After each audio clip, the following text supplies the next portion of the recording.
হচ্ছে lotus tower already চলে আসছি আমরা টোটাল 5 জন $20 করে $100 দিয়ে টিকিট কাটলাম। ফরেনারদের জন্য বিএফি সার্ভিস, মানে টিকিট কাটবো, কোনো লাইনের প্রয়োজন নেই, জাস্ট টিকিট কাটলাম, এই যে নিয়ে যাচ্ছে।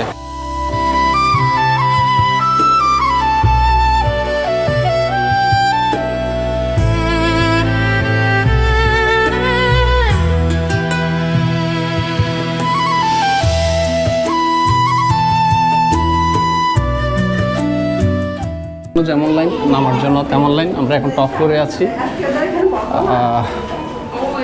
আজকে তো সানডে, এই জন্য একটু ভিড়ও বেশি এখানে, কিন্তু রাস্তায় অনেক ফাঁকা ছিল। ওয়াও, জাস্ট ভিউটা দেখেন। ও দিয়ে আবার খোলা রাখছে না, এই যে এই ভিউটা দেখাচ্ছি, মানে ড্রোন শটটা মোবাইল দিয়ে পাচ্ছি আর কি।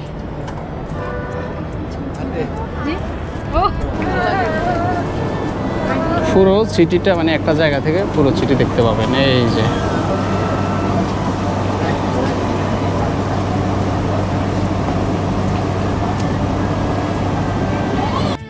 আমি 20 মিনিটের মধ্যে কভার করে বেরিয়ে যাচ্ছি। যখন আপনারা আসবেন অবশ্যই হাতে একটু সময় নিয়ে আসবেন। তবে এখানে 1 ঘন্টা বেশি থাকার মতো তেমন কিছু নেই। টপ ফ্লোরে উঠবেন লিফটে, যারা ফরেন তাদেরকে বিএপি সার্ভিস দিয়ে টিকিট কাটার সঙ্গে সঙ্গে উঠাই দিবে। পুরো কলম্বো সিটিটা দেখতে পাবেন। পার পার্সন হচ্ছে $20 করে। তো $20 পে করে এটা দেখে আসতে পারেন।